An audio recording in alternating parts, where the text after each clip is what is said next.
centrado en dos espacios narrativos. Primero, la configuración conceptual y luego la experiencia del visitante. Tenemos una configuración conceptual espacial que elimina los problemas. Tenemos elementos perceptibles como cielo, el mar, reproducciones que se pueden tocar, el sonido de una tormenta, el olor del tabaco.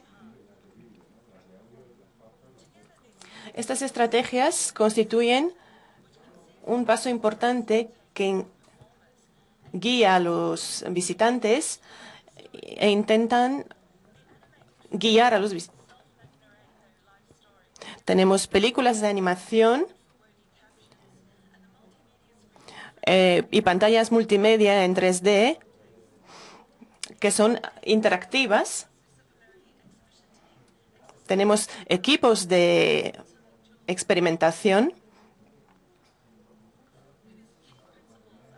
Los principios llaves son armonía, veracidad y ergonometría. Armonía es armonía entre arquitectura y exhibición. Armonía de escala sigue una norma sencilla.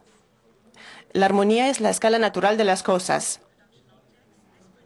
Estos principios reafirma que los visitantes no deberían hacer asociaciones entre los objetos.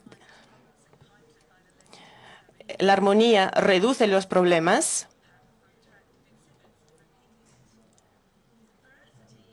La veracidad significa veracidad de información para abrazar el sentimiento de la veracidad, de la honestidad, que compensa los efectos simuladores. Tenemos materiales similares a los de los barcos que los visitantes pueden ver y tocar. El principio final, la ergonometría, se refiere a los principios universales del diseño, que es muy importante en diseñar elementos. La ergonomía intelectual se centra en la experiencia del visitante, eliminar las barreras de experimentación y las barreras intelectuales. El Museo de los Indios de las Américas es una colección privada abierto en 1989 por un congresista que transfirió su legado, intentando crear una memoria viva de los indígenas. El museo empezó a hablar sobre la historia de los indígenas. Lo que surgió fue una historia de la museología en reacción a un enfoque centrado en la historia.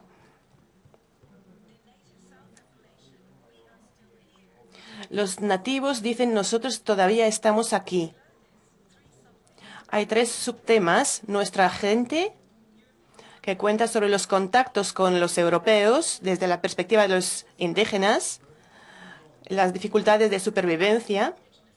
Nuestros universos se centran en la filosofía, en los conocimientos y las creencias, y nuestras vidas se refiere a los estereotipos de los indígenas. Hay 3 exposiciones principales con historias diferentes que ofrecen una historia preparativas con actuaciones vivas y de cinema. Hay espacios dedicados a estos temas.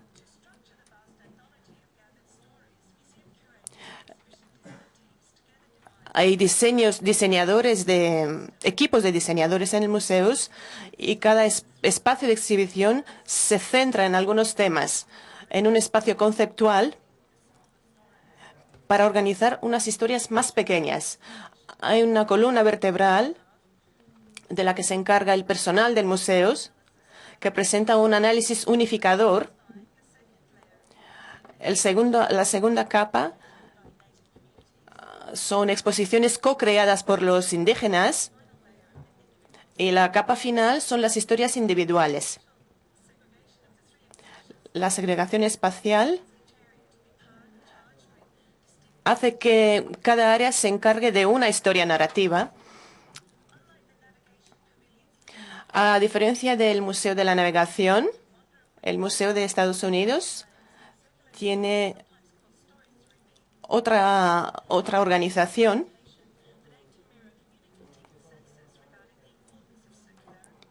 Y lo importante es la circularidad. Está construido sobre el concepto de la circularidad. Hay una mezcla de medios visuales y auditivos, maquetas, fotografías y combinación de todo esto. Distintas técnicas de interpretación. Se utilizan distintas técnicas de impresión para hacer un retrato complejo.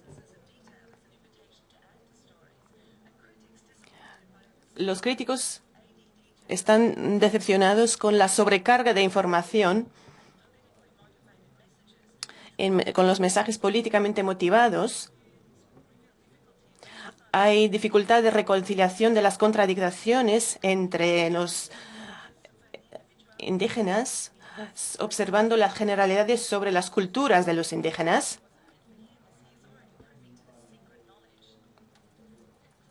Conclusiones. El pabellón de la navegación es un puente cultural entre la España, sobre el Atlántico, entre España y las Américas. Presenta las historias desde una parte del Atlántico, evitando las del otro lado. Sin embargo, hay una actitud pluralista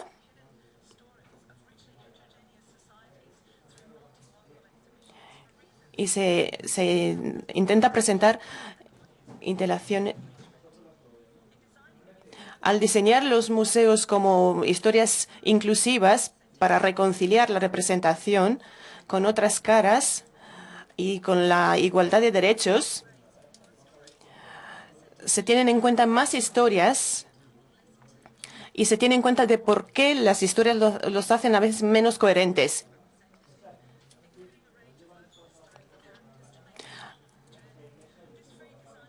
Este diseño libre no ofrece un acceso libre para todos.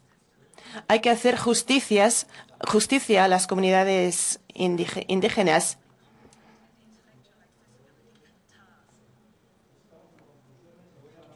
En cada proyecto de diseño, las historias humanas se imponen sobre los objetos. Y hay que modelar espacios y elaborar exhibiciones.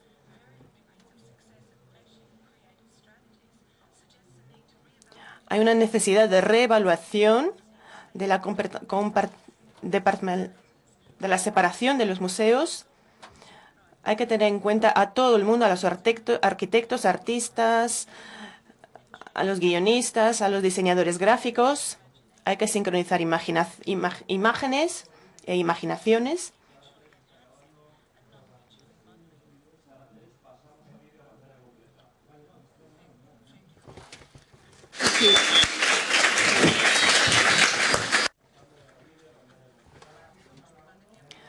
So we have very little time. We are 20 minutes behind schedule. So you have a quarter of an hour. The most important thing will be the discussion afterwards. The next speaker is Rüdiger Leiner from Germany. De 1980 al 2001 sirvió en el Ministerio Federal de Economía, encargado de asuntos internacionales de política económica. Del 2002 al 2003 fue encargado de políticas turísticas. Del 2003 al 2007 sirvió como experto nacional en la política turística de la Comisión Europea de Bruselas.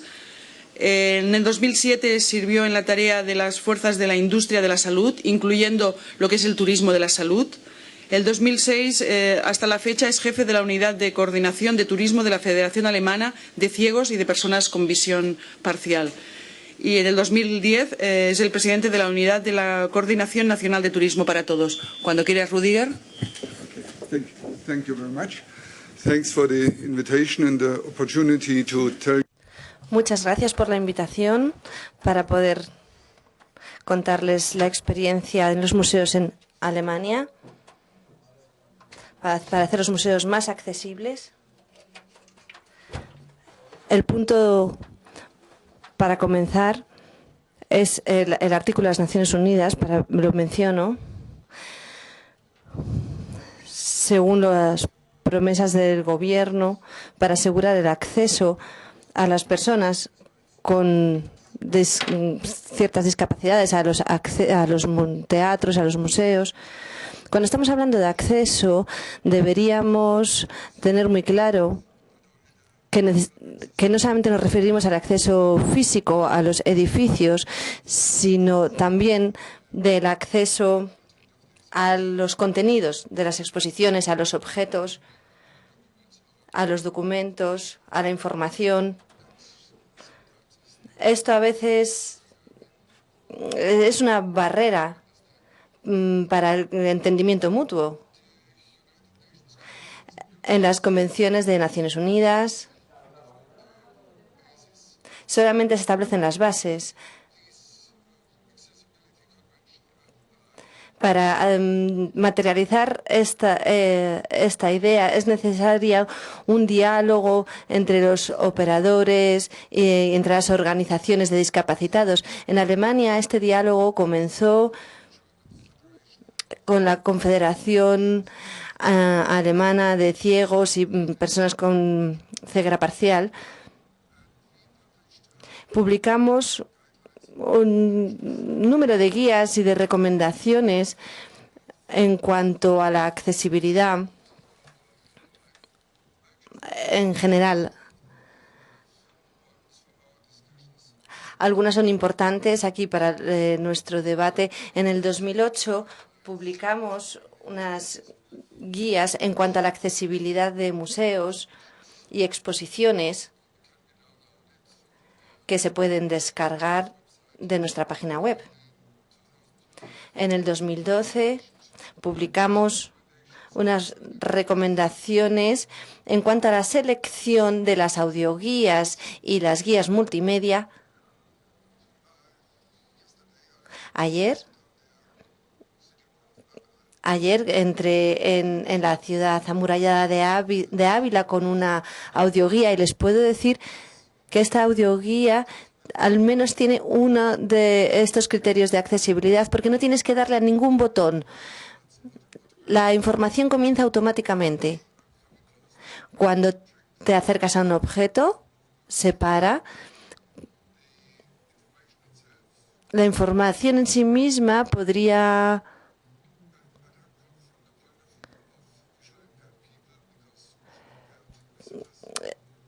para las personas con visualidad parcial, la información compensa esta parcialidad, los colores, el tamaño y demás. Pero fue interesante utilizar esta audioguía ayer. Estos criterios también pueden descargarse, pero no solamente los hemos publicado. También hemos discutido los borradores con los directores de los museos, con aquellos que desarrollan y producen las audioguías. Y en estos diálogos el resultado ha sido, se ha incluido en las versiones finales de estos documentos. Hace 3 años, las autoridades locales de Berlín enfrentaron el desarrollo de la ciudad y se establecieron políticas de trabajo en equipo para establecer una lista de criterios en cuanto a la accesibilidad de los museos públicos en Berlín.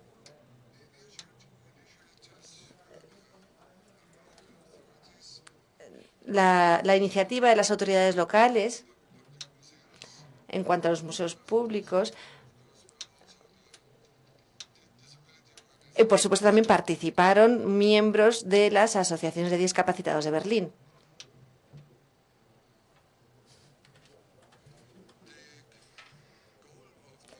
El objetivo era establecer un instrumento para evaluar la accesibilidad a las exposiciones.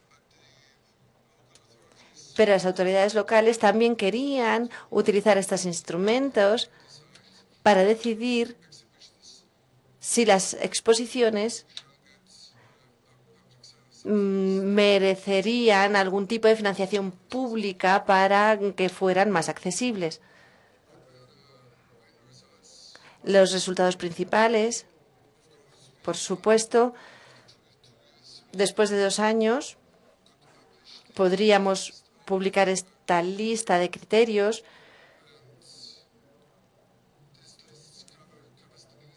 y esta lista cubre las necesidades de distintos grupos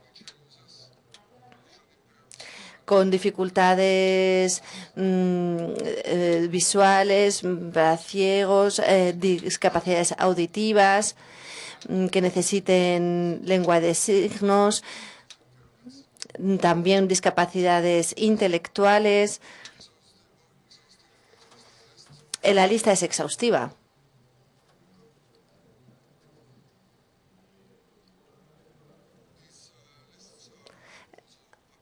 Estas listas también están publicadas no solamente en alemán,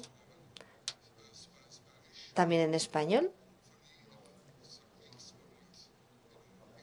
Y esperemos en poco tiempo también en inglés.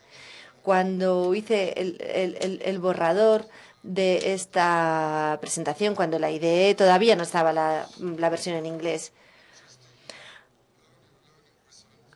Hay algo importante en cuanto a los resultados para aprender, porque los directores de los museos tenían que convencerse de que una lista de criterios no es suficiente, porque cada grupo objetivo necesita cubrir sus propias necesidades de accesibilidad. Luego hay que tomar distintas alternativas para cubrir estas necesidades. Y lo más importante que aprendimos es que estos criterios no pueden restringirse solo a las exposiciones, sino que también es la accesibilidad al edificio, la accesibilidad del entorno en general, hay que cubrirla también. Los puntos más cruciales de este debate es que hay un conflicto de intereses a la hora de entender la accesibilidad.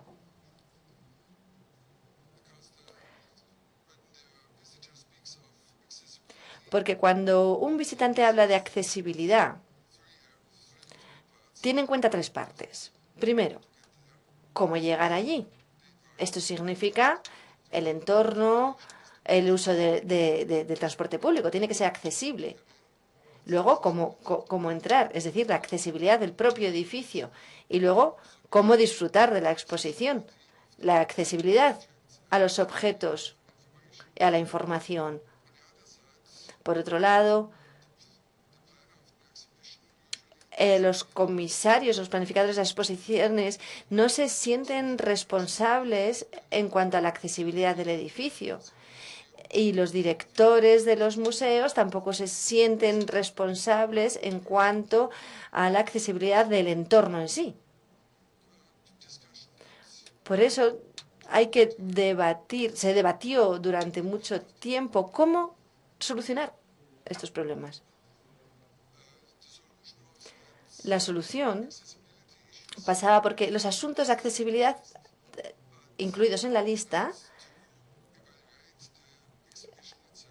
no son en cuanto a evaluar la exposición en sí misma, sino que quien planifique la exposición exposición tiene que proveer información al visitante en cuanto a la accesibilidad del entorno, del edificio, de forma que el visitante puede decidir si puede ir solo, si necesita ir acompañado y puede tomar sus propias decisiones. Este proceso, como ya he dicho, durante 2 años, a ustedes tal vez no les sorprenda, pero en la primera reunión de este grupo de trabajo,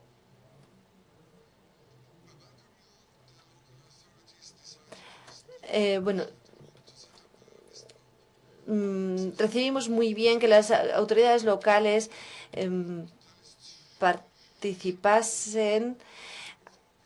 Se habló de que las listas no debían tener más de 3 o 4 páginas.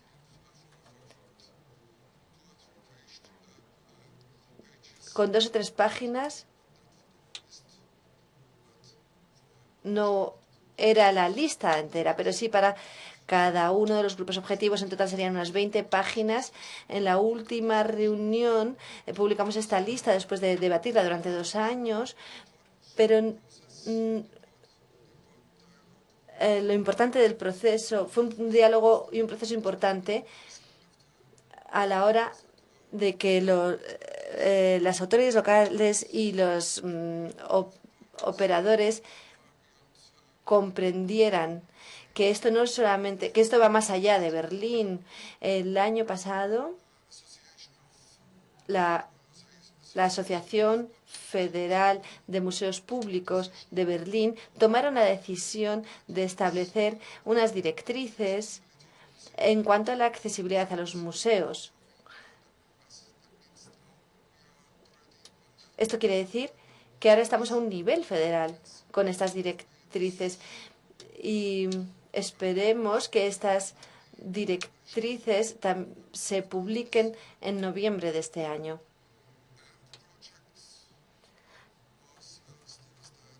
El proyecto comenzó a establecer una serie de criterios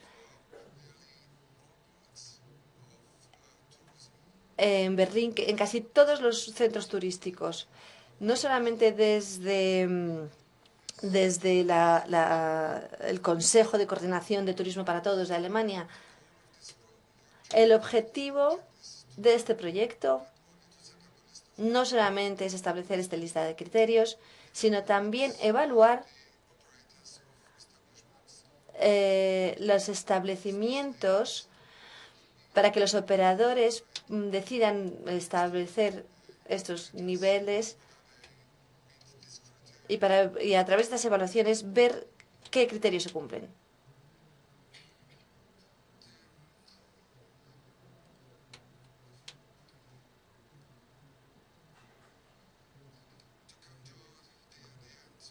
Para terminar,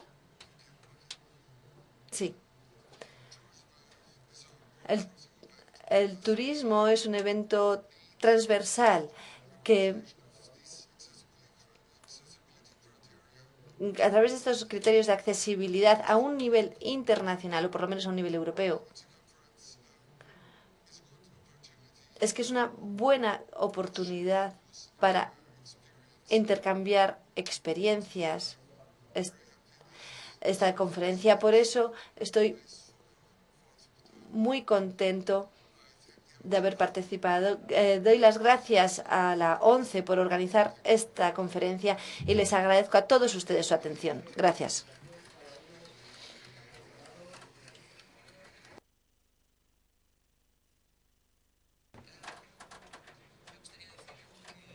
Thank you, Rudiger. I would like to say something. En las exposiciones no piensan en la accesibilidad, solo piensan en los 4 expertos que se enteran de lo que están haciendo y no llega al público en general, no solo ya las personas con discapacidad, sino los que no tienen un recorrido cultural en el mundo del arte. Gracias. Bueno, el tercer ponente es Manuel Gimeno. A ver, te voy a presentar, aunque hemos hablado antes de entrar en la... Vamos mal de tiempo. Vamos muy mal de tiempo, no leo tu currículum, ¿no? Es que no quiere que diga que viene del mundo de la banca. así está desde que me fui. Claro, es la otra manera de mirarlo, ¿eh? Bueno, pero desde el 2004 es el director general de la Fundación Orange. Bienvenido a la economía social. No a la otra economía, sino a la economía social. Cuando quieras. Gracias, Mercè. Bueno, muchísimas gracias por invitarnos a tomar parte en este congreso. Enhorabuena, me uno a las palabras de Rüdiger sobre el hecho de organizarlo y el éxito y el haber elegido además Ávila, una ciudad tan bella, para que el congreso sea aquí. Y luego además tengo la suerte de que Mercè sea la coordinadora de esta mesa, y como Mercè y yo somos además buenos amigos, pues nos permitimos cosas, como por ejemplo que ella a mi ponencia le llame de una manera y yo de otra, ¿eh? Pero bueno, da lo mismo, no sé qué nombre tienen en el programa, pero yo la voy a llamar el turista accidental, que tampoco es que sea la bomba de original, pero es que está más cerca de lo que yo quería contarles. A ver si atino, sí. Hay muchos tipos de turistas, ya lo saben, el de toda la vida, este que va con un plano por la ciudad, con cosas marcadas en roja, esos planos que nos dan en los hoteles y que una vez que hemos abierto es imposible que volverlos a la situación original, imposible, ¿eh? Hay el turista de sol y playa en este país, el vacacional, el turista puntual, el turista local, el cultureta, hay muchos tipos de turistas, porque claro, somos muchos tipos de personas. Y hace ya unos cuantos años, Ann Tyler publicó este libro, en el que luego se convirtió en una película, El turista accidental, en el cual pues William Hart en la película era una persona pues con una quejada, una cierta tristeza. Pensándolo bien, yo creo que William Hart siempre hace papeles tristes en las películas, pero bueno, en este caso él escribía guías para turistas accidentales, para personas que estaban pues, por cuestiones de negocios en una ciudad y que tenían un tiempo para visitar algo de esa ciudad. El turista accidental, pues podríamos entender por accidental el casual, pero ojo, accidental también quiere decir otras cosas. Quiere decir también, por ejemplo, no esencial. Y partiendo de este punto de turista no esencial, en el cual nosotros iniciamos nuestro acercamiento en la Fundación Orange al mundo de la cultura, al mundo de la accesibilidad cultural. Nosotros trabajamos 3 discapacidades, la visual, la auditiva y el autismo, y les quiero contar, intentaré que brevemente, qué hemos hecho en estos terrenos. Empezaré por la discapacidad auditiva. Nosotros, pues como Martin Luther King, un día tuvimos un sueño. El sueño era que las personas con discapacidad auditiva pudieran recorrer España, y gracias a los dispositivos que nosotros fuéramos poniendo en museos, que era nuestra primera idea, pues pudieran tener una idea de lo que era la historia del arte y la cultura española. Vasta historia, además. Y empezamos en el año 2007 introduciendo una signoguía en el Museo Reina Sofía, que fue el primer museo de arte español que tuvo una signoguía. Bien, luego pues seguimos en el orden que tienen ahí. Estuvimos en el Museo Thyssen, en el Museo de Arte Romano de Mérida, en Altamira, el Museo Nacional de Arte de Cataluña, en el, por cierto, había signoguía en 3 lenguas de signos, castellana, catalana e internacional. En Altamira nos pasó una cosa curiosa y que creo que merece la pena dedicarle unos segundos. En Altamira hubo antes signoguía que audioguía. Eso me gusta decirlo porque por una vez las minorías estuvieron delante de las mayorías. Y caramba, pues no está mal que eso pase de vez en cuando, ¿no? Y les he dicho que en principio pensamos en museos, pero nos dimos cuenta en esta andadura que con los museos no nos era suficiente para alcanzar ese sueño que les comentaba, ¿no? Y dijimos, pues tenemos que estar también en monumentos. Estuvimos en la Alhambra, estamos en la Alhambra con una signoguía, el monumento español más visitado, y luego firmamos un acuerdo con Patrimonio Nacional para estar en 5 reales sitios, los palacios que tienen ahí delante. Pero nos seguimos dando cuenta de cosas, La signoguía, ya saben, que quizá lo he dado por hecho, es un instrumento. Empezamos con una PDA y ahora es un iPod o algo similar, que pues las audioguías que comentaba antes en Rüdiger, pero en lengua de signos y subtitulado.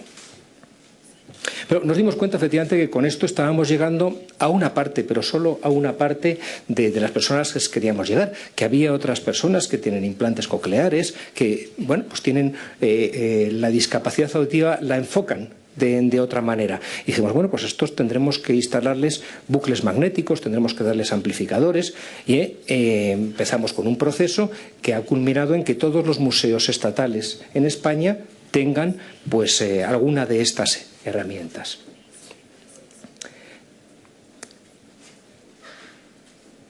Y no sé si me he saltado una, bueno, si no vuelvo. Y en el campo de la discapacidad visual, en el Museo Sefardí en Toledo pusimos una galería táctil que quiere decir que hay cosas que se pueden tocar. Y hay cosas que se pueden tocar desde, por ejemplo, una reconstrucción de la bóveda de la sinagoga, ver una persona que hay ahí arriba con un martillo, eso simplemente para que cuando se toque esa persona se tenga una idea de la escala. Hay otras como el de la derecha, que es el muro de Lejal, también para que se toque, y hay otras cosas que se pueden tocar y que son parte de la exposición. ¿Por qué el Museo Sefardí? Pues les puedo dar dos tipos de razones. Una, la verdad, porque se puso a tiro, pero les voy a contar una que es mucho más interesante y más bonita, y es porque es un museo pequeño, que nos permitía hacer un piloto y ver cómo funcionaba aquello, y también porque es un museo que representa una cultura. No representa necesariamente obras de arte, más allá de que el muro de Lejal, por ejemplo, lo sea. Entonces, al representar una cultura, hay cosas que no son arte y, por lo tanto, se pueden tocar sin ningún problema. Es más, se pueden romper. No pasa nada porque en la misma judería, 2 calles más arriba, algún artesano nos va y nos las repone. Esto fue lo que iniciamos en el Museo Sefardí. Y en 2013... vamos a estar en el Museo Arqueológico Nacional. El Museo Arqueológico Nacional está sufriendo una profunda y magnífica, además en remodelación, y ha hecho una cosa que es muy importante en accesibilidad, que para mí es decisiva en accesibilidad, y es que ha pensado la accesibilidad desde el primer momento. Algo que es muy, muy importante porque simplifica y abarata las cosas. Bueno, he puesto en el 2013 y espero que sea en el 2013. Las últimas veces me dijeron que a partir de septiembre el MAM podría estar ya reabierto, y ahí, bueno, pues va a haber accesibilidad para varias discapacidades, y desde luego va a haber una galería táctil que va a superar en mucho a la del Museo Sefardí. Les confieso que con esto cumplo de alguna manera un sueño, porque siempre me pareció que los museos, sobre todo los que tienen muchas esculturas, son museos para ser tocados.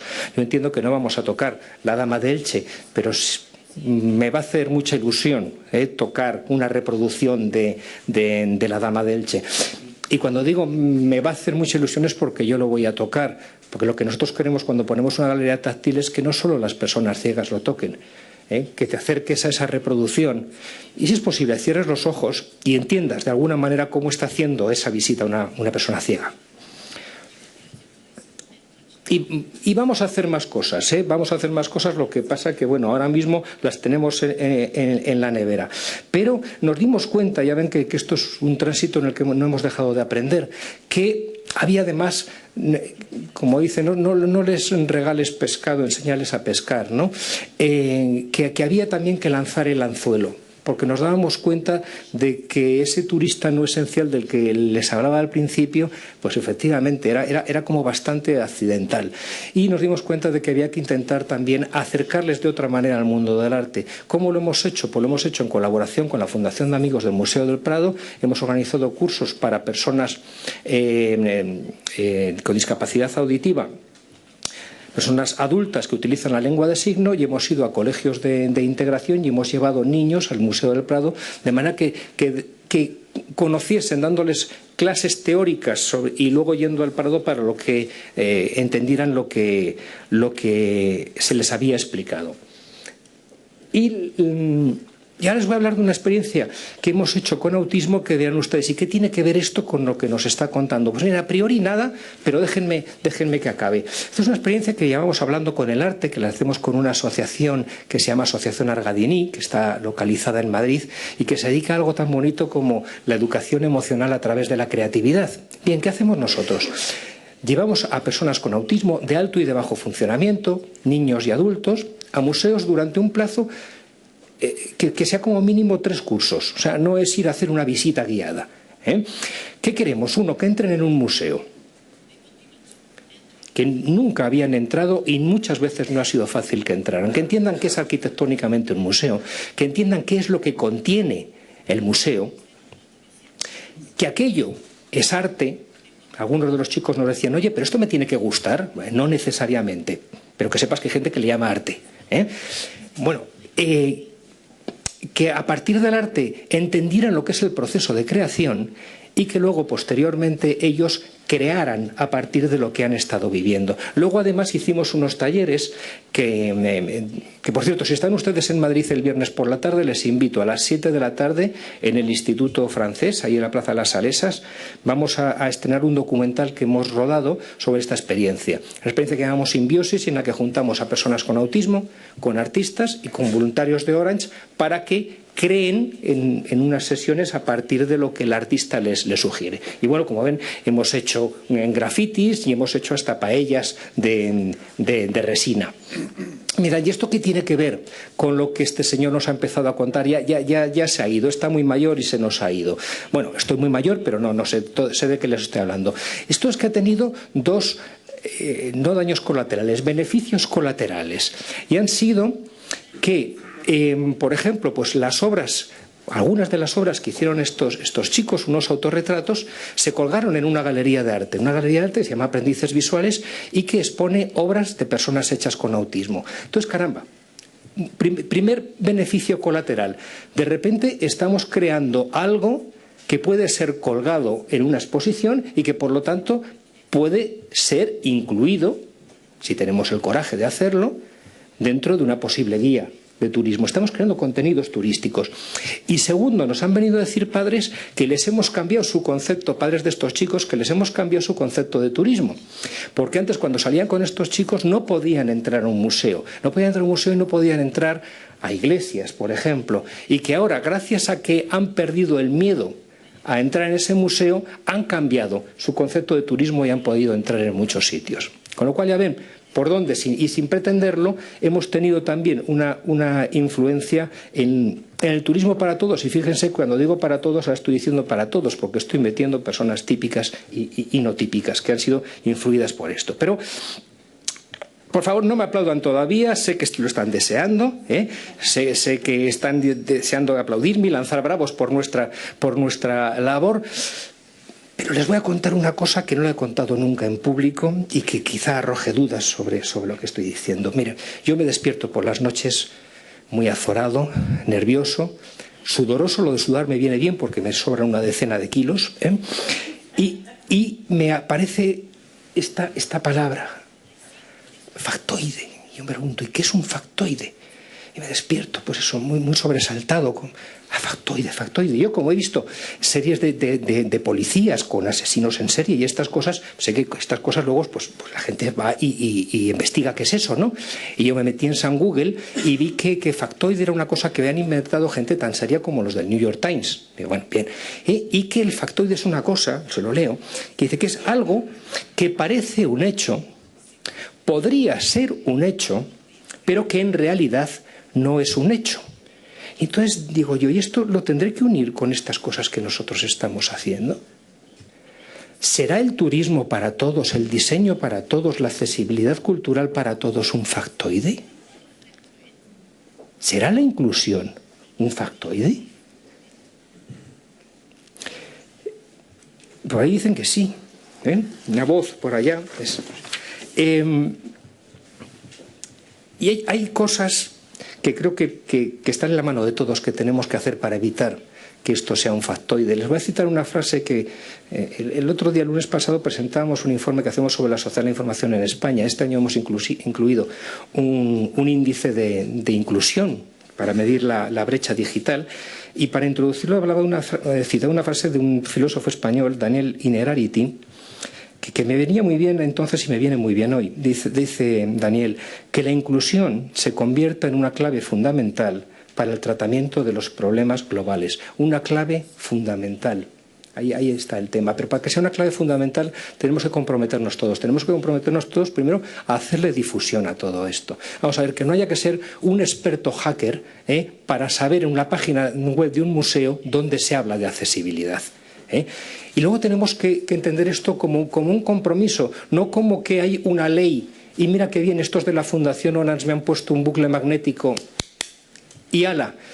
Que no, que esto nos lo tenemos que creer, porque es que si no, no va a dejar de ser nunca un factoide, y que tenemos que entender que esto exige una presencia cotidiana.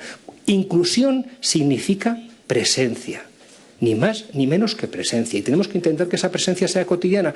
Igual que el Museo Thyssen, y por favor no saquen de esto ninguna conclusión, me ha puesto ahora una exposición temporal de Pizarro para que yo vaya a verla, porque como ya he visto las colecciones permanentes, pues igual no vuelvo. Pues también tenemos que intentar que las personas con discapacidad tengan esta presencia cotidiana, y luego darles visibilidad, que no les escondamos, y que si voy con un chico con autismo, se entienda que este chico puede elevar el tono de la voz y puede gritar y no pasa nada. Una cosa es hacer fotografías con flash, y otra elevar el tono de la voz en un museo. Es que el otro día estuve en la Sagrada Familia en Barcelona, que es un sitio de culto y recogimiento, y había mucho más ruido que en cualquier museo que he pisado en mi vida. Bueno, pues todo esto son las cosas, y algunas más que seguro me dejo, que tenemos que hacer para que el turista accidental se convierta en turista esencial. Muchas gracias.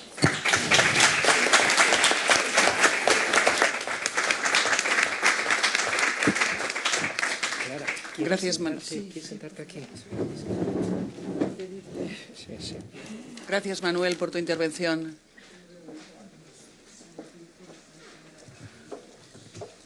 Y por ajustarte al tiempo, Te he sobrado 2 minutos. Pero luego seguro que te tendrán muchas cosas que preguntar. Bueno, la próxima ponente viene de Portugal, Clara Mineiro. Bienvenida. Es licenciada en Historia por la Universidad de Lisboa. Se unió al Instituto Portugués de Museos en 1996 y ahora está trabajando para la Dirección General de Patrimonio Cultural. Realizó el proyecto Museos Accesibles en el 2003, el Año Internacional de las Personas con Discapacidad, en colaboración con las asociaciones de las personas con discapacidad. Un hecho importante, hay que tener en cuenta al otro. El primer resultado de este proyecto fue un libro, Museo y Accesibilidad, publicado por el IPM, siguiendo de diversas exposiciones temporales experimentales en museos locales, donde se probaron diferentes soluciones de acceso. Después de una formación profesional en Londres, en el 2008, creó y coordinó un proyecto piloto en el Museo Nacional del Azulejo de Lisboa en el 2010. En el 2011 comenzó su investigación de doctorado en la Universidad de Westminster, en Londres, centrada en la experiencia de las personas ciegas en los museos. Recientemente concibió una estrategia de comunicación accesible para la red portuguesa de monasterios Patrimonio de la Humanidad. Gracias y bienvenida. Well, I'll speak in English because my Spanish is not. Voy a hablar en inglés porque mi español no es muy bueno. Creo que tendré más éxito. El patrimonio cultural portugués en cuanto y la accesibilidad será el tema de mi presentación. Hay 5 puntos principales en mi presentación. ¿Quiénes somos? La Dirección General del Patrimonio Cultural, las contradicciones, cómo comenzar con los museos, el trabajo en red y la participación, casos de estudio, y nuestro siguiente reto, que será la accesibilidad a los monumentos. En cuanto al primero, ¿quiénes somos? La DGPC. Es la Dirección General del Patrimonio Cultural. Somos una organización central, dependiente del Gobierno, con la misión de gestionar el patrimonio de nuestro país. Tenemos 44 centros culturales, museos, palacios, castillos, conventos y algunos lugares de interés arqueológico. En cuanto a las contradicciones, hay 3 contradicciones principales en cuanto a la accesibilidad en los museos portugueses. Una de ellas, en cuanto a los lugares de patrimonio, es que esto nos pertenece a todos.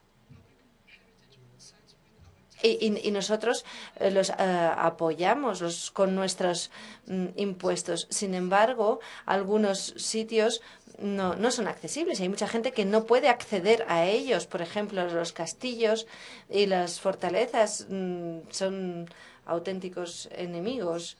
Los conventos están a mitad de camino al cielo.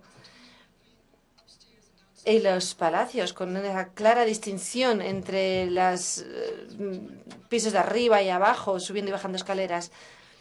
Esa es la primera contradicción. La segunda contradicción es en cuanto a la ley. La ley portuguesa está muy a favor de la accesibilidad. Tenemos muchísimas leyes en las que se recomienda la accesibilidad a los lugares de patrimonio. Pero esto es en cuanto al acceso físico, pero no en cuanto al acceso intelectual. Tenemos espacio para muchas excepciones. Esto es lo más importante. La financiación pública. La financiación pública no se basa en los criterios de acceso. Así que no funciona. La tercera contradicción son los problemas, los recortes financieros y el poco compromiso con el acceso, porque claro, parece que el acceso es muy, muy caro. Sin embargo, hay recursos no tan caros que estimulan la creatividad y las alianzas. Y podemos encontrar soluciones sin gastar tanto dinero, si compartimos los recursos. En cuanto al punto 3, ¿cómo comienza esto con los museos? En el 2003, que fue el año de las personas con discapacidad, creamos el proyecto Museos y Accesibilidad. Se crearon una serie de alianzas con distintas asociaciones de discapacitados con dificultades o discapacidades visuales, auditivas, de movilidad e intelectuales. Y en estas alianzas se trabajaron en 3 áreas principales. Se publicó un libro, Museos y Accesibilidad, sobre cómo hacer que los museos sean más accesibles. Se puede descargar en nuestra página web, todavía a día de hoy. Otro área de trabajo fue la formación. La formación de profesionales en los museos dentro de la red de museos portugueses que cubre todos los museos del país.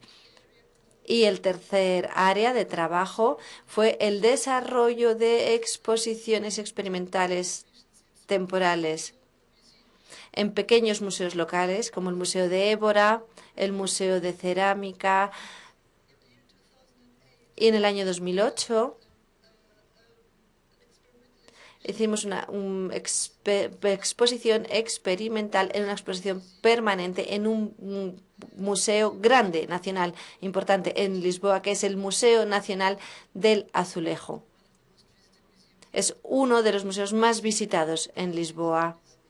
Este es uno de nuestros casos de estudio en el punto 4.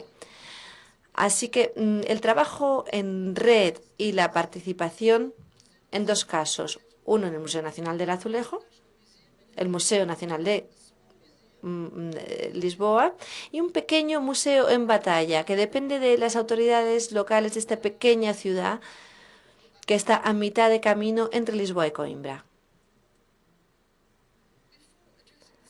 Antes de empezar con este tema, recuerdo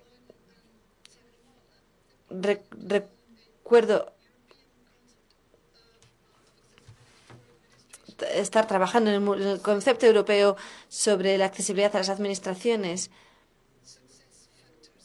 Y hay 7 factores de éxito en los proyectos de accesibilidad. Y estos factores son el compromiso en cuanto a la toma de decisiones, la coordinación y la continuidad, el trabajo en red, la planificación estratégica, el conocimiento en cuanto a la gestión, los recursos y el marketing y comunicación.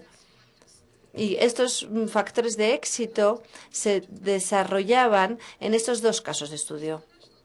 Así que el Museo Nacional depende de la Administración Central, que depende de la DGPC, está en Lisboa. Es sobre el estilo, sobre la historia de los estilos portugueses entre el siglo XVI y XIX. Era un monasterio. Lo que hicimos en este museo fue una adaptación de la exposición existente permanente en el museo.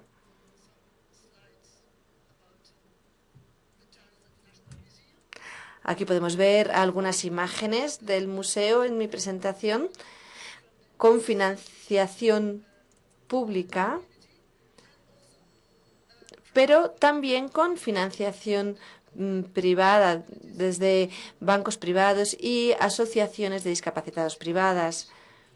En cuanto a la colaboración, tuvimos expertos del Instituto Politécnico de Leiria, el IPL, en el que los académicos han desarrollado una serie de investigaciones en cuanto a los asuntos de accesibilidad en distintos campos de acción. Y también tenemos la colaboración de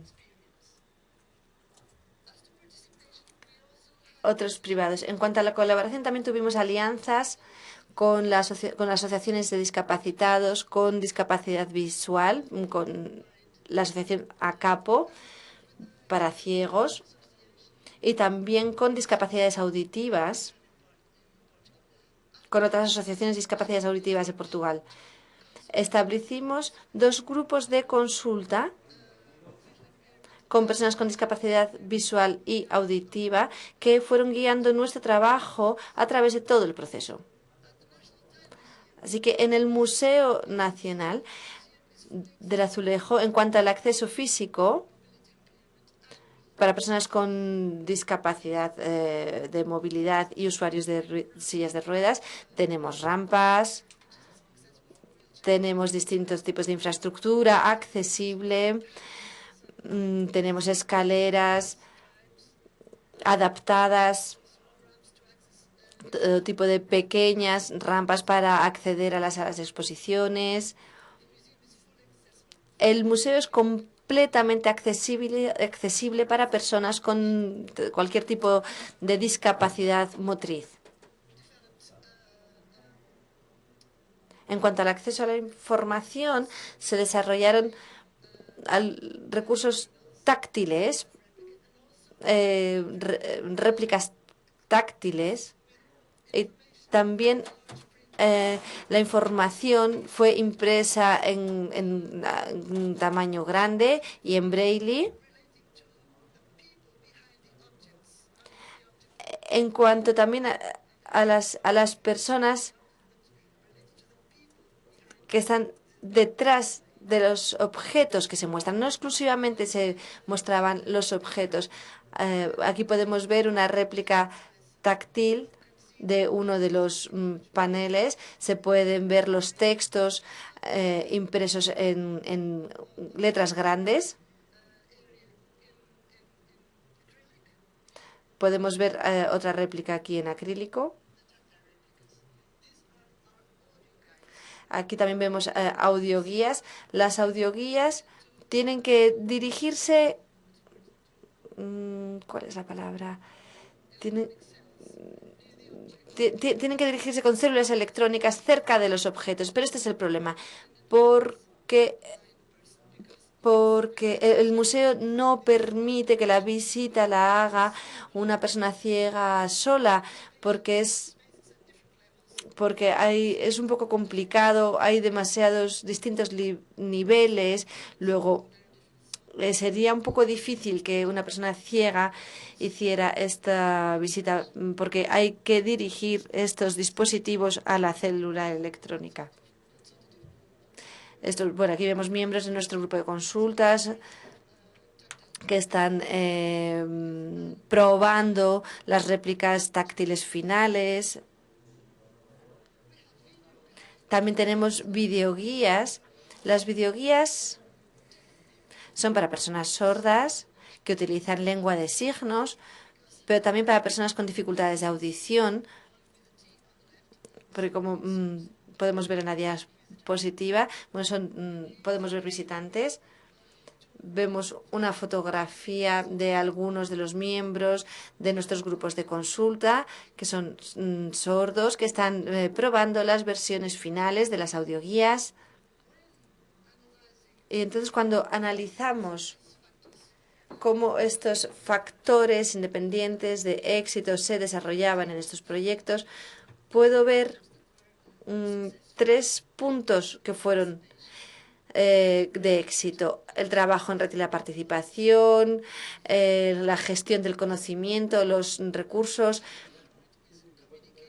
Pero en cuanto a la comunicación y al marketing, tengo que confesar que no tenemos muchos visitantes con discapacidad, y esto es una pena, que no los tengamos en nuestro Museo Nacional. Ahora, en cuanto al Museo de Batalla, es un museo muy pequeño, local, que depende de la administración local de este municipio, que se llama Batalla. Recoge la historia del lugar y de la gente, y sobre la construcción del monasterio de Batalla. Fue un edificio que se reformó en el siglo XX. Es un museo accesible desde el primer momento. Nació como un museo accesible. Solo tiene financiación pública. Y en cuanto a la participación, tiene una participación muy fuerte de la población local, porque todos los objetos de la colección pertenecen a la gente de la comunidad. Y asociados a los objetos hay historias personales. Y todo esto es accesible en el museo y es una parte muy interesante de lo que se ofrece. También tienen la colaboración de nuevo del Instituto Politécnico de Leiria, con investigación del profesor Joselia Neves, es un estudio académico sobre la accesibilidad en museos que resultó como resultado de esta experiencia. En cuanto a la participación, tuvimos personas con discapacidades de movilidad, también auditivas y visuales. Tiene acceso para personas con discapacidad visual y móvil. Tiene una parte táctil en el suelo para ciegos, que ellos pueden, es una línea que ellos pueden seguir durante todo el museo, todo el recorrido. En cuanto a la información, hay módulos táctiles. Por ejemplo, es en cuanto al monasterio de Batalla. Hay mapas táctiles como este que podemos ver. Hay distintos objetos para tocar. Muchos de ellos son réplicas, otros tantos son originales. Tienen audioguías. Réplicas táctiles de pinturas también con descripción de audio. También tienen folletos impresos en letras grandes y en braille. Tienen pantallas táctiles, videoguías también. Todos los vídeos están subtitulados para sordos y para personas con dificultades auditivas. Y también hay una línea de tiempo, con lo cual se puede ver la duración de cada vídeo. Así que este es el museo portugués que cuenta con una mayor oferta para personas con discapacidad. Este museo tan pequeño, local. Se llaman a sí mismos el Museo de Todos. Y esto es por lo que el Museo de Batalla fue nominado en el 2012 el mejor museo portugués, nominado por la Asociación Portuguesa de Museología, considerado el mejor museo del año pasado. Y muy recientemente, en abril,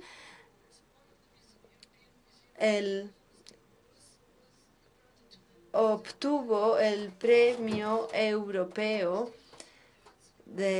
a los museos, el premio Kenneth Hudson. Lo obtuvo en abril del 2013. Así que, ¿cómo funcionaron estos factores de éxito independientes en este caso? Los más fuertes fueron el compromiso en cuanto a la toma de decisiones, la participación y el trabajo en red, la gestión del conocimiento. Estos son factores muy importantes para analizar, porque en Batalla el responsable del municipio tomó la accesibilidad como un punto clave en su programa político. En las actividades que se desarrollan en la ciudad se promueve la accesibilidad y él personalmente lo tomó en sus manos y personalmente presenta este caso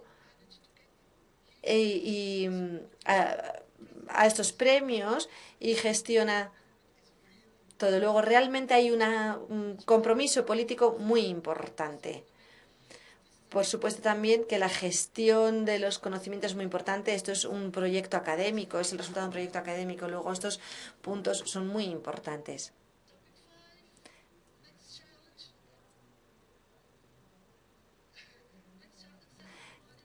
En cuanto a hacer los monumentos accesibles, el último punto, estamos desarrollando desde la DGPC una red en cuanto a los monasterios portugueses. Tenemos distintos los monasterios de los Jerónimos, el Convento de Cristo, y el próximo reto es cómo hacerlos accesibles a personas con discapacidad. Necesitamos más comunicación y más publicidad. Esto es todo.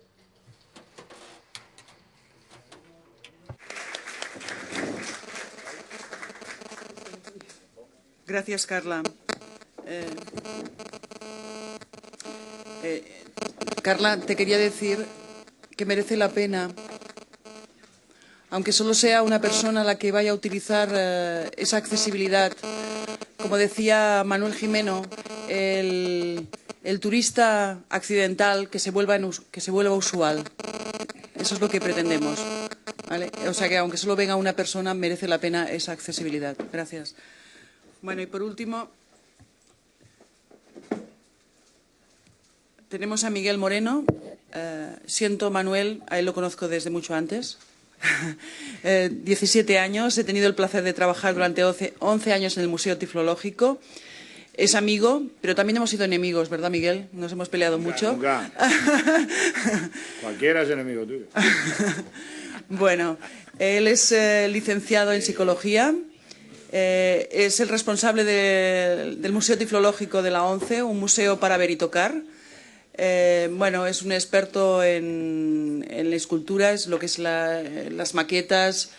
Bueno, él os explicará un poquito cuál es su labor en ese museo. Bueno, cuando quieras, Miguel, sí, todo tuyo. ¿Alguien maneja mi ratón? Lo que quieras, si quieres, lo manejo yo. ¿Sí? Venga, sí. Tú así no fallamos, porque como te lo conoces... Ya está, eso. Te dejo por aquí. A ver, un momentito. Vale. Ahí está. Bueno, pues muy buenos días a todas, a todos. Mis agradecimientos, lógicamente, a la organización del Congreso, al Ayuntamiento, con Noelia y su alcalde al frente, a Mercè, a Jesús, de la Fundación, y orgulloso de estar una vez más aquí en Ávila, esta ciudad maravillosa de la accesibilidad, que no solo es bella por sus contenidos, sino cómo nos permite a las personas discapacitadas circular por ella, conocer en el centro de interpretación que veremos esta tarde esas magníficas maquetas de la muralla de Ávila, aunque nosotros en el Museo de la ONCE tenemos Ávila entera, y de eso podemos presumir. Voy a iniciar mi intervención centrándome, en primer lugar, sobre el tema de la participación activa de las personas que visitan un museo tiflológico. Nos importa mucho ese estar activo y convertirse los usuarios precisamente en elementos que interactúan con las piezas, estas piezas que constituyen las distintas colecciones del museo. Un museo el nuestro para ver y tocar. Con ese lema nació y con ese lema continúa, y estamos muy orgullosos de ese hecho, de que sea un museo para ver y tocar. Museo tiflológico, siempre todo el mundo nos dice esto de tiflológico, ¿qué pasa con este palabra? Pues del griego tiflos, lógicamente, significa ciego, y por tanto la tiflología abordaría todos aquellos temas relacionados con la ceguera. Siguiente imagen, ¿ves? La portada de nuestro folleto, veis ahí... ¿Sí? ¿Está? Sí. Correcto. Bueno, pretendemos que la visita a un museo sea un hecho educativo, una acción cultural a la que todos tengan derecho y que debemos disfrutar en pie de igualdad. Veis que se ven esa imagen con las manos sobre las torres de la Catedral de Burgos, en este caso concreto. La accesibilidad siempre debe otorgar también a los discapacitados la oportunidad de poder apreciar la totalidad de sus fondos, siempre que esto sea posible, incluso el acceso y prepararles visitas en los almacenes. No hay por qué siempre hablar de reivindicar las cuestiones de la exposición, digamos, activa en ese momento también, y estamos trabajando en este sentido.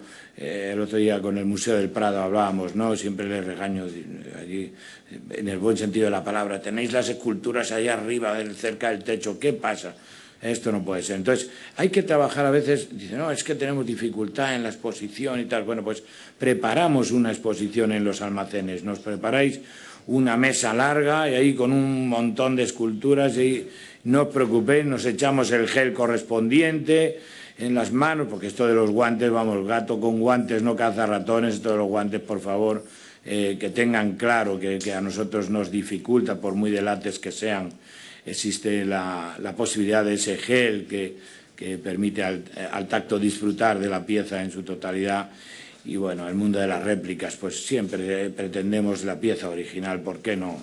Siempre que sea posible y de forma restringida, al menos las personas ciegas que podamos disfrutarlas. Se trataría, pues, de procurar un planteamiento educativo más solidario, más integrador, más progresista de los museos, y hacia eso tenemos que ir, y en esa batalla estamos. En la siguiente imagen vemos la entrada al hall del Museo Tiflológico, un proyector en el cual da la bienvenida, unas señales acústicas que mediante células permiten la activación de sonidos que indican los contenidos del museo. Estos contenidos que no solamente deben haberse eliminado las barreras desde un punto de vista arquitectónico, sino también, como decíamos, desde los aspectos cognitivos, los perceptivos, los sensitivos, en definitiva, en la eliminación de todo tipo de barreras que dificulten el hecho pedagógico, didáctico y educativo dentro del museo, como un espacio cultural, obviamente, para todos. En la siguiente imagen vais a apreciar también lo que ya se ha hablado aquí en intervenciones anteriores. Todos los pasillos de deambulación son diferentes a las zonas expositivas. Lo que hablaba antes Clara de los encaminamientos que llamamos, ya estamos muy avanzados ya en este proceso. Este proyecto nuestro es de los años 90, y ya en los intercambiadores en Madrid, en grandes ciudades, existen estos encaminamientos para que el bastón circule por ellos, también en Renfe, estaciones de tren y demás, todos estos encaminamientos en ciudad también, en algunos sitios, desde la estación de metro de Chueca, por ejemplo, en Madrid, hasta la propia sede de la ONCE, en la calle Prín también existen encaminamientos ya para los bastones. Hay que potenciar ese tema de los encaminamientos y, sobre todo, aquellas terrazas que a veces ponen las sillas en los encaminamientos, llevar un buen bastón y darle a las sillas para que suenen y lo quiten los camareros, que también pasa. En la siguiente imagen vais a ver efectivamente algo muy importante, que hay que hacer un hincapié potente en la cartelería. La cartelería tiene que ser en macrocaracteres, en letras grandes, como decía Clara. Es tremendo que no ya los deficientes visuales graves, sino las personas mayores, ahora que está la suerte de la prejubilación anticipada en marcha, que las personas mayores, los voluntarios en museos, que una labor tan importante están realizando, pues que mayores, los voluntarios mayores en museos y demás, que las personas que tienen dificultades visuales puedan perfectamente disfrutar de la cartelería, que no tenga que buscarse los carteles ahí con lupa. Cuanto más y medio no ves, pues para buscarla con lupa, pues más complicado todavía. Por tanto, los macrocaracteres son importantes, obviamente el braille, y también la inclinación de estos carteles es importante para que el braille podamos disfrutarlo en perfecta posibilidad de táctil. En la siguiente imagen vais a ver también el plano de situación en el hall de la entrada del museo. Lógicamente estos planos táctiles son muy importantes, con información en braille, con resalte de los muros, donde están las ventanas, donde está el mostrador de entrada, las columnas, posibles columnas que pueda haber, etcétera, etcétera, y son muy importantes. Se realizan lógicamente hoy día pues con fresadoras y demás, y ya informáticamente y sin ningún problema y en serie. Los tenemos trabajados sobre un material, bueno, pues es el material Corian de toda la vida, de las encimeras de las cocinas, tampoco hay que hacer mucho misterio, pero es un material muy resistente y muy interesante para trabajar con las fresadoras, los planos de situación. En la siguiente imagen vais a poder ver también la audioguías que la firma FlexiGuía, que nos acompaña en este congreso también, y tenéis ahí fuera del stand, pues está trabajando muy seriamente también con ellas, audioguías, signoguías. En este caso todavía las tenemos con teclas, pero se está trabajando lógicamente con el tema de la accesibilidad directa a la pieza mediante la activación directa, como decía uno de los intervinientes anteriormente, que no tengas que teclear ni demás, sino que la pieza se active cuando llegas. En la siguiente imagen vais a ver la sala de tiflología. Lógicamente el museo tiene que dedicar una sala a nuestras herramientas y aparatos de evolución de la lectoescritura. Como decimos, para ver y tocar, apostamos por la participación activa y la implicación directa táctil de los usuarios. Por tanto, se produce una interacción muy interesante entre los contenidos del museo y los propios usuarios, ¿no? Vemos aquí en la sala de tiflología. En la siguiente imagen vais a ver también unas herramientas de estimulación del tacto. Ellas se pueden manipular estas piezas, sus contenidos dentro de la vitrina, incluso con puzzles, que significan los mapas antiguos. Estamos haciendo un recorrido en ese sentido por todas aquellas herramientas del siglo X, último siglo XIX, principios del XX. En la siguiente imagen vais a ver también una máquina de lectoescritura braille. Al principio del recorrido por esta sala se observan los punzones, las pautas, aquello que cuando escribíamos hasta nos salía callo en la mano por darle al punzoncito manualmente, pues luego se mecanizó. Tenemos esa evolución en el museo perfectamente explicada, y cómo esa mecanización pues incluso aparecen en las vitrinas máquinas para una sola mano, puesto que tanto en la Primera Guerra Mundial como en la Segunda Guerra Mundial los ciegos no solo perdían la vista, los soldados, sino también a veces perdían una mano. Pues ahí la curiosa imagen de una máquina para una sola mano y demás, ¿no? Son máquinas de distintos países europeos, también de la American Foundation y demás, toda una serie de maquinarias que realmente explican con toda claridad cómo ha ido evolucionando el sistema de lectoescritura braille para las personas ciegas. En la siguiente imagen vais a observar lo que pudiéramos llamar la joya de la corona, es el mapa, ¿verdad, Mercè? Sí, el mapa de Hood. Un ejemplo táctil a destacar en nuestro museo, desde luego. Fue un mapa realizado por un profesor ciego alicantino en el año 1879, ya en el siglo XIX, finales del siglo XIX, como veis, la enseñanza inclusiva estaba en marcha. En esta pieza el tacto juega un papel fundamental, ya que en dicho mapa está realizado al menos con 12 materiales diferentes, perfectamente diferenciados, telas, cueros, corcho, metales, y es una joya de la corona, tanto así que la hemos puesto en una vitrina, eso sí, accesible, ¿eh? Es una cabina por la que se puede entrar y dejamos que las personas ciegas puedan tocarla perfectamente y diferenciar sus materiales, como decía antes, muy distintos, ¿no? En la siguiente imagen apreciamos también cómo el braille en nuestra vitrina se aplicó y esta mecanización que decíamos a los aspectos como las matemáticas, también la música, el dibujo.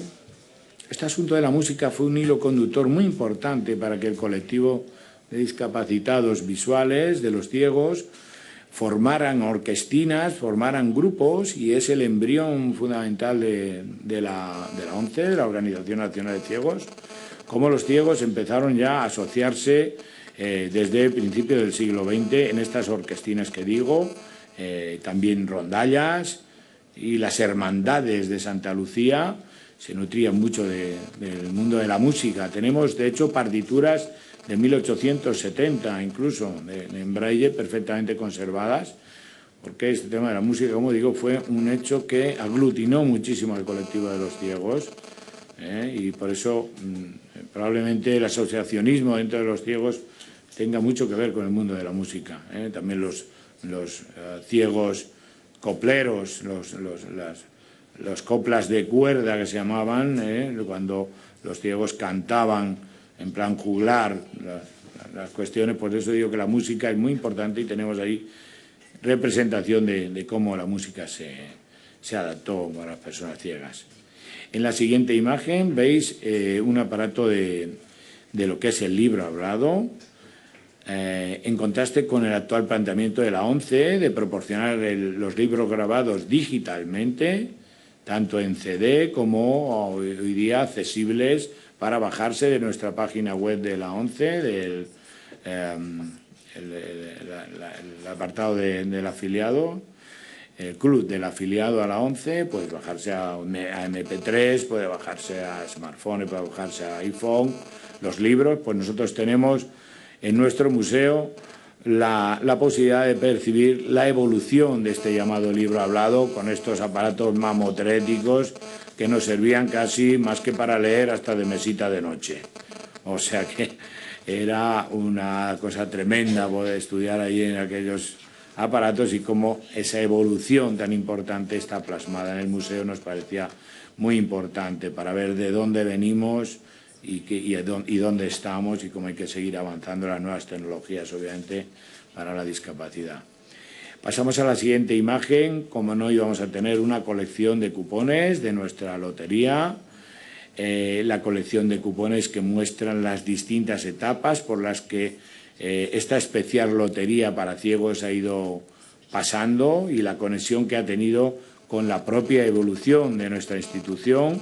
Son para nosotros nuestra leitmotiv, para nosotros y para la propia Fundación ONCE, que se nutre del 3% de los ingresos de la venta de nuestros propios juegos incluso, ¿no? Por tanto, ya sabéis aquel dicho, que quien no compra los cupones no puede tener millones. Por cierto que hemos echado de menos un vendedor de la ONCE en la puerta del Congreso. Merced, tomáis nota, Jesús, le pegamos la charla a nuestra delegación de Ávila o de Castilla y León, porque aquí hace falta un vendedor de cupones. Que si no, no vamos a poder hacer el Museo del siglo XXI. Ahora lo vamos a decir a Ávila, que venga el exactamente, estáis a tiempo. Hay que vender cupones como sea. Y termino con la sala de artistas ciegos y deficientes visuales. En ella ofrecemos la posibilidad de que nuestros artistas tengan un lugar en el que exponer sus obras de arte, tanto en escultura como también en elementos de textil y también, como no, fotografía y pintura, fotografía realizada por deficientes visuales, y también hay algún ejemplo de ciegos totales que hacen fotografía y también pintura. Allí tenéis unas perfectas obras de arte que podéis disfrutar y a lo que quedáis perfectamente invitados a ver y tocar sin ningún problema. En la siguiente imagen, la sala de exposiciones temporales. Hacemos 4 exposiciones al año, tiene solamente 60 metros cuadrados, pero muy bien aprovechados. En ella hacemos una promoción interna de nuestros artistas y también como forma de puente de conexión con la expresión artística como hilo conductor, tenemos esta sala, ya que en ella no solo exponen ciegos y deficientes visuales, como os decía antes, sino aquellos escultores cuya obra puede ser apreciada mediante el tacto, siempre y cuando estén motivados y mentalizados estos escultores para que su obra sea tocada y apreciada perfectamente a través de las yemas de los dedos. Como digo yo, escultura que ni pinche, ni corte, ni dañe.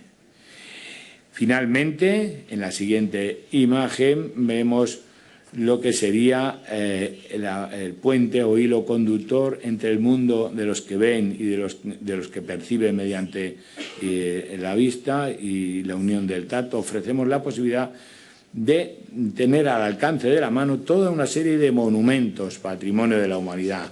Nuestras maravillosas salas de reproducción de maquetas, hasta 40 distintos monumentos diferenciados en salas nacional e internacional.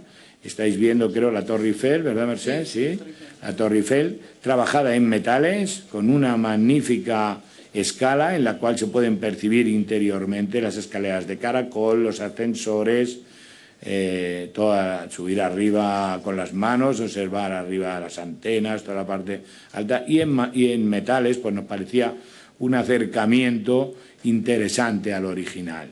En la siguiente imagen vais a observar también edificios en madera, como el Escorial, con una magnífica reproducción en madera que percibes perfectamente la techumbre de pizarra del Escorial. En la madera está muy bien trabajada y nos parecía interesante también este acercamiento a la madera. En la siguiente imagen, y es la penúltima, estamos ya terminando, no sé cómo voy de tiempo, pero creo que voy. No, pero yo tenía mi cuarto de hora, oye. Sí. No me lo manguéis, no es culpa mía. El tiempo muy mal. Ah, pero yo muy bien. Sí. Claro, el tiempo está muy mal, pero yo muy bien. Esto es importante.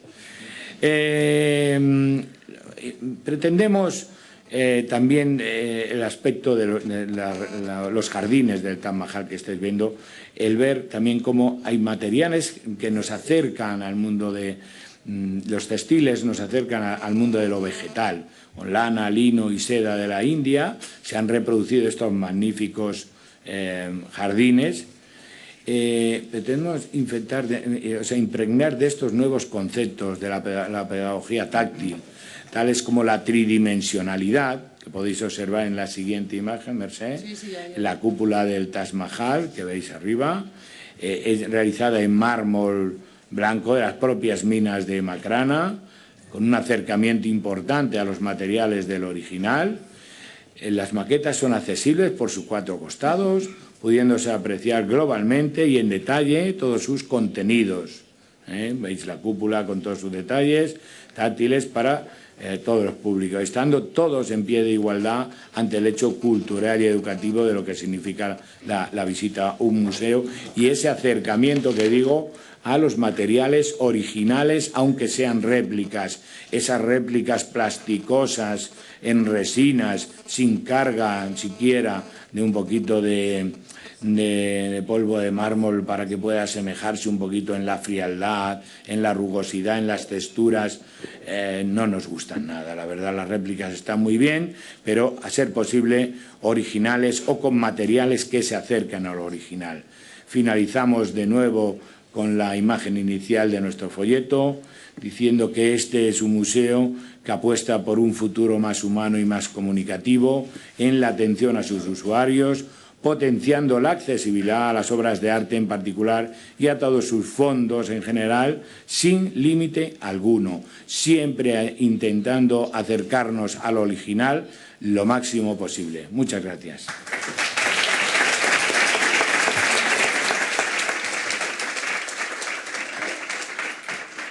Gracias, Miguel. Yo me quedaría con una cosa que has dicho al principio, de que los museos tienen los almacenes abarrotados de piezas que se deterioran por sus malas condiciones de almacenaje y que podrían ser perfectamente accesibles para las personas ciegas. A veces pensamos, yo vengo del mundo de las bellas artes y pensamos en la conservación y en la prevención de esos daños, pero a veces esa conservación, ¿para quién si no podemos disfrutar de los que estamos hoy aquí? Muchas gracias y si alguien tiene alguna pregunta, aunque vamos muy mal de tiempo, tenemos un coffee desde las 11:30, que ya nos pasamos 10 minutos, hasta las 12 que empieza el siguiente taller. Podéis hacer la pregunta que queráis. Y quería dar las gracias a los 5 por esas magníficas buenas prácticas, cada uno desde vuestros respectivos lugares de procedencia. Sí, allí veo a alguien que levanta la mano. Vamos a tener 5 minutos nada más, ¿eh? Al menos que nos dé tiempo para tomarnos un café y cargar pilas para la siguiente mesa. Gracias.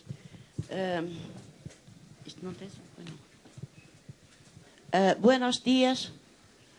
He gustado muchísimo de todas las comunicaciones.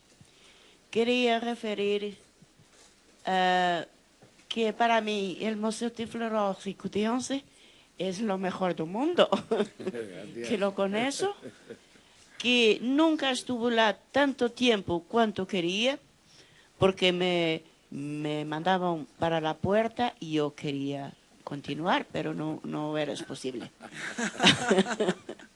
Es un museo en que me siento tan ciudadano como los otros. Ahora, una cuestión, una demanda. Para mí no es difícil, no es incompatible preparar un museo, un espacio cultural de accesibilidad a todas las personas. Pero muchas veces se escucha que dicen que lo que se hace para un ciego no es incompatible con lo que precisa un zurdo o una persona en silla de ruedas. Si los intervenientes pueden explicar un poco mejor que estas cosas todas no son incompatibles, pero muy compatibles desde que haya pensamiento y reflexión y un buen trabajo, me agradaría esta explicación. Gracias. ¿Quién quiere contestar? Bueno, yo brevemente, primero por alusiones, agradecerte muchísimo tu elogio, pero soy consciente que todavía nos quedan muchas cosas por hacer. Es el mejor del mundo, pero es mejorable, es mejorable. No hay que creérselo, no. Todavía hay mucho por hacer. Y decirte que, desde luego, estoy muy de acuerdo contigo que la accesibilidad ha de ser global. Y está muy bien lo que comentaba Clara del Museo de Batalla. Y en ese sentido hay que pensar desde el principio de la construcción de un museo, hay que pensar en la accesibilidad. También lo decía Manuel Jimeno, no hay que adaptar después. Lo interesante es que el proyecto nazca desde su embrión con la accesibilidad por bandera y la accesibilidad global para todos. Y que a la vez esta accesibilidad no dificulte a las personas que no son discapacitados la deambulación por el museo.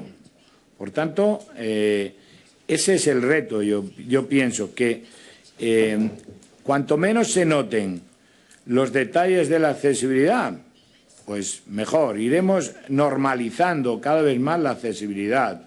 No hay que hacer grandes obras, grandes cuestiones que puedan dificultar el paso por el museo de las personas que no tienen discapacidad. Hay que hacer una discapacidad integradora y global, es mi opinión. ¿Quieres tú primero?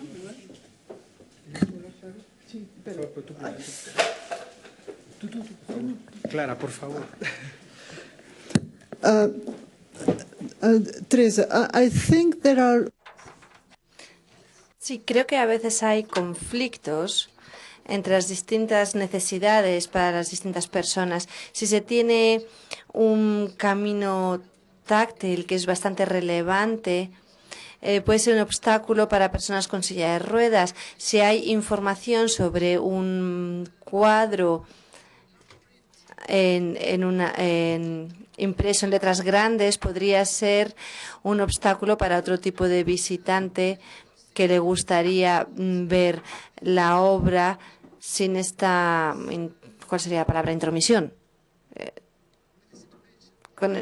Intervención. Bueno, entonces lo que tenemos que hacer es ofrecer distintas opciones y encontrar formas creativas para que no entren en conflicto. Creo que así la gente puede elegir con menor conflictos, pero sí hay algunos conflictos entre las distintas necesidades. Esta es mi opinión. Pero mejor. Entonces, pues no, iba a decir lo mismo, que es que, claro, incompatibilidad, que es la palabra que ha utilizado usted, hay que entender a la persona del museo, porque para el museo lo que sea, porque efectivamente para él el desarrollo de lo que tiene que realizar para una discapacidad o para otra puede ser muy distinto. Una rampa nos puede servir muy bien para discapacidad física, para una persona ciega, porque puede ir mejor que por unas escaleras, incluso para mí. Yo en mi casa voy por una rampa, por las escaleras. Pero cuando estamos hablando de otra accesibilidad como la que se ha hablado hoy, efectivamente para los museos, monumentos o para lo que sea, sí que hay una cierta incompatibilidad entre lo que hacen para una discapacidad y para otra, y eso también hay que entenderlo. Eso es así, requiere inversiones distintas, y eso hay que saberlo. Y claro, yo, como ya te decía antes, de alguna manera yo soy economista, ya lo siento también, pero claro, la economía yo lo aprendí el primer día de clase, es la asignación correcta de recursos escasos. Y en esas estamos. ¿Alguna pregunta más? Hay dos, las dos últimas y ser breves, por favor. Yes. Sí. Sí, te escucho. Yes. Sí. Münir Altoğlu, from Turkey. Yo vengo de Turquía, de la Secretaría para Turismo Accesible. Tengo una pregunta. En cuanto a las maquetas para el patrimonio histórico, podríamos ver algunos ejemplos aquí en Ávila, porque estas maquetas funcionan para ciegos, por ejemplo, las murallas Castillo de Ávila. ¿Cuál sería la diferencia para los ciegos en cuanto al uso de material, si fuera madera o fuera mármol? ¿Cuál es la diferencia que ustedes sienten?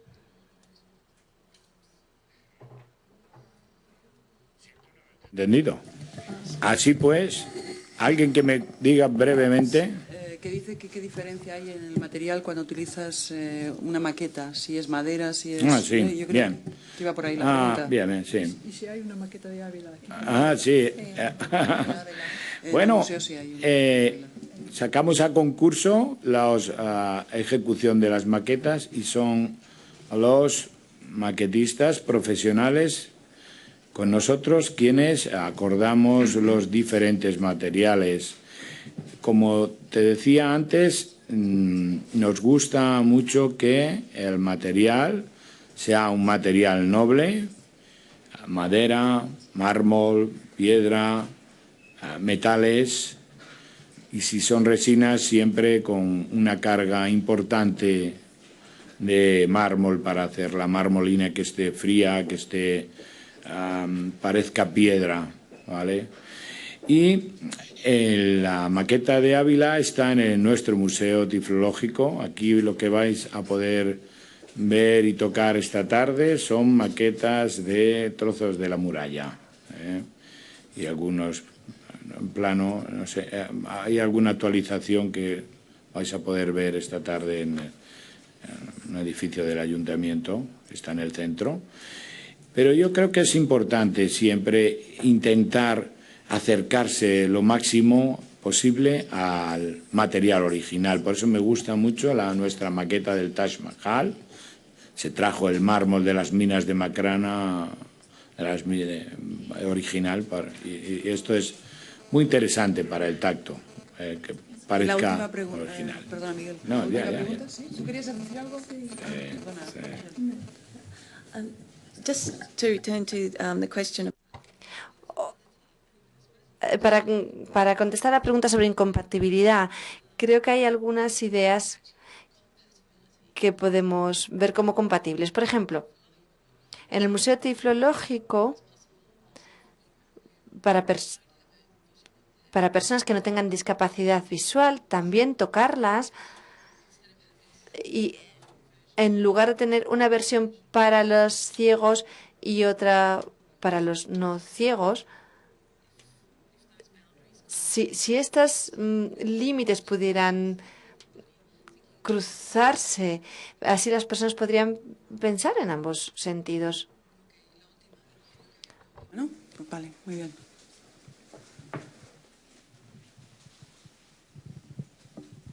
Mi pregunta es sobre las adaptaciones de las obras pictóricas, que muchas veces son mucho más difíciles que adaptar esculturas o monumentos, que es mucho más fácil. No sé si la Fundación Orange tiene algún proyecto en algún museo estatal o algo similar, o digamos este tipo de adaptaciones, ¿cuáles serían, digamos, las más correctas? Gracias. Pues no, ya lo siento además. Ya lo siento, que es una... I'm very sorry because we don't have it. We have already visto de todas maneras que ahí fuera hay uno de los expositores va por esta línea, y es una cosa que albergo la esperanza de que algún día podamos hacer. Pero hasta ahora me vuelvo a lo que he dicho antes, los recursos son escasos incluso para la Fundación Orange, y entonces, bueno, pues tenemos que hacer lo que buenamente podemos. Lo hemos estudiado en algún momento. Realmente lo que vimos en ese momento no nos casaba, pero es una cosa que sí que albergo la esperanza de poder hacerlo, porque efectivamente el sueño que decía antes de tocar la princesa Laia de Elche, pues también lo albergo para que algún día, pues, las Meninas o cualquier otro cuadro podamos tocar la profundidad y tocar a Velázquez ahí al fondo de la sala. Sí, pero un minuto solo, Estás quedando sin público, Miguel. Ay, qué pena. Bueno, ahí fuera está efectivamente el proyecto de Durero. Puedes apreciar un cuadro que espero que futuramente pueda estar en el Museo Tiflológico. Hay 5 de ellos en el Bellas Artes de Bilbao y bastante conseguido. Un proyecto de I+D, se está en desarrollo. Yo he participado muy activamente con ellos y muy gustoso y encantado. Hemos tenido reuniones con el Museo del Prado y puede ser que también haya un proyecto del Museo del Prado, probablemente de las Meninas. Has dado en el clavo, Manuel. O sea que eres pitoniso. Además de buena gente. Además de buena gente. Y no dejéis de observar ese cuadro de José Rivera el Españoleto, de San Sebastián, curado por las Santas Mujeres. Podéis tocar las flechas, podéis tocar la cuerda, la columna en la que está atado y podéis tocar la palma arriba, todo. Está maravillosamente reproducido. Es una iniciativa de I+D muy, muy interesante. No dejéis de disfrutarla. Nada más. Bueno, gracias a... perdona. Clara nos ha presentado antes una maqueta del Museo del Azulejo, la danza, que de alguna manera también está en relieve. Bueno, gracias a todos, gracias a vosotros. Para concluir, me diría que la buena accesibilidad es la que pasa desapercibida y el día que no hablemos de accesibilidad habremos dado un gran paso. Muy bien, sí. Y el arte está al alcance de todos y es un derecho constitucional, el derecho a la cultura. Sí, gracias. Muy bien, muy bien.